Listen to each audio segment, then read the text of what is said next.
রাজনীতি থেকে ধর্মকে যদি আমরা আলাদা করতে না পারি তাহলে কিন্তু এই অবস্থা থেকে পরিত্রাণ সহজ হবে না।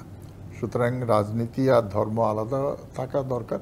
এই যে আমরা একটা সীমার মধ্যে চলে গেলাম, আমরা সবাই বলছি যে যত আমাদের বাধা আসুক আমরা তখন খুলে যাই, আমরা অংশগ্রহণ করে দিই, কিন্তু যখন রাষ্ট্রীয় পর্যায়ে একটা জিনিস সীমাবদ্ধ করে আপনাকে বাধ্য করা হবে তখন আমার প্রাণ যতই চাক উন্মুক্ত হতে, প্রতিরোধ করতে, সেটা কি আসলে পারা যায়? এটা আমরা তীব্র বিরোধিতা করেছি, বিশেষ করে সম্মিলিত সাংস্কৃতিক জোট থেকে। এই যে সময়সীমা বেঁধে দেওয়া, এটা আমরা রাজি নই, কারণ তাতে এক ধরনের আত্মসমর্পণ করা হয়। আমি মনে করি যে আইন শৃঙ্খলা বাহিনীর দায়িত্ব হচ্ছে আমাদেরকে নিরাপত্তা দেয়া। সুতরাং সন্ধ্যার পর অনুষ্ঠান হবে, সন্ধ্যার পর অনুষ্ঠান হবে না কেন? সেখানে নিরাপত্তা দায়িত্ব রাষ্ট্রের নিতে হবে, এইটা হচ্ছে আমাদের বক্তব্য। আর কি অন্য কোনো অনুষ্ঠান হয় না সন্ধ্যার পরে? কেবল সাংস্কৃতিক অনুষ্ঠানের উপরেই সবার বিধিবিধান ইত্যাদি। সুতরাং এইটা দেখতে হবে। যেই জন্যে আমরা দেখি যে সামগ্রিকভাবে এই যে যাত্রা অনুষ্ঠান, বেশিরভাগ জায়গায় যাত্রার অনুমতি পাওয়া যায় না, যে না আইন শৃঙ্খলা বিঘ্নিত হবে, রাতভর ইয়ে করবে। কিন্তু রাতভর অন্য কি হচ্ছে? অন্য কোনো অনুষ্ঠান হচ্ছে না, সেটাতে তো কোনো বিঘ্নিত হচ্ছে না। সুতরাং এই জায়গাগুলো আমার মনে হয় যে ভেবে দেখা দরকার। যদি আমরা এখানে রাষ্ট্রীয় পর্যায়ে সহযোগিতা না পাই তাহলে কিন্তু এই যারা কুসংস্কার, ধর্মান্ধতা, এটা বাড়ছেই, যারা আরও বেশি সংকুচিত করার চেষ্টা করবে আমাদেরকে। কিন্তু আমরা মনে করি যে এই বর্তমান সরকার সংস্কৃতি বান্ধব সরকার বলে মনে করি। বাঙালি সংস্কৃতি হচ্ছে তাদের মূল ভিত্তি আমাদের রাষ্ট্রের। সুতরাং সেইখানে আমার মনে হয় যে এই ক্ষেত্রে সরকারের সহযোগিতা করা উচিত, যাতে করে এইসব সীমাবদ্ধতাগুলো না থাকে, যাতে উন্মুক্ত করা যায়। যেমনটি বলছিলাম যে শুধু পয়লা বৈশাখে যে আমরা অনুষ্ঠান করতে পারছি না, কমে গেছে তা না, আমরা পুরো বছর জুড়ে আসলে কোনো অনুষ্ঠান দেখি না। মানে বাঙালি কোনো অনুষ্ঠানের অস্তিত্ব আমরা খুঁজে পেতে হয়তো দুই একটা দেখি। আগে যেমন গান হতো, রূপাদি যেটা বলছিলেন, হাসন রাজার গান হতো, আমাদের রবীন্দ্রসঙ্গীত, নজরুল সঙ্গীত, সব জায়গায় জায়গায়, এবং যাত্রাপালার তো অবস্থা এখন কাহিনী। পুরো বছর যে এটা হয় না, মানে সাংস্কৃতিক ব্যক্তিত্ব হিসাবে মনে হয় যে আপনাদের কোথাও কোনো দুর্বলতার জায়গা আছে?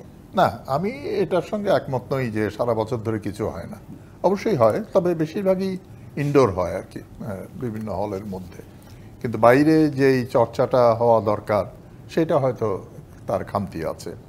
তবে নববর্ষের অনুষ্ঠানও যেমন ঢাকা শহরেও যেমন বিভিন্ন জায়গায় শুরু হয়েছে, উত্তরাতে আলাদা করে হচ্ছে। 1, 2, 3 ঢাকায় জমি জিতে নিন 100% ক্যাশব্যাক সহ 20 কোটি টাকার পুরস্কার। এবং আরেকটা জিনিস আমাদের মনে রাখার দরকার যে আমাদের ক্ষুদ্র নিগোষ্ঠীদের যেই নববর্ষ উদযাপন, সেটা খুবই রঙিন এবং বৈশাখী। তাদের যে বিশু সাংগ্রাই এবং বিশু মিলে, মানে যে আমার একবার সুযোগ হয়েছিল সেখানে যাওয়ার, খুবই চমৎকার আয়োজন। এবং সেখানে এসব বিধিনিষেধ নেই আসলে, তার মধ্যে যোগাযোগটা প্রকৃতির সঙ্গে, মানুষের সঙ্গে সব মিলিয়ে। তা আমার মনে হয় যে হ্যাঁ, একদিক দিয়ে আমরা সহায়তা চাই রাষ্ট্রের, কিন্তু আমরা সবসময় তো নিজেরা উদ্যোগী হয়ে কাজ করতে চাই। আমরা তো কেউ অর্থের বিনিময়ে কিছু করছি না। আমরা চাই যে সরকার অবকাঠামোগুলো দেবে যাতে সহজে আমরা সেইখানে ব্যবহার করতে পারি।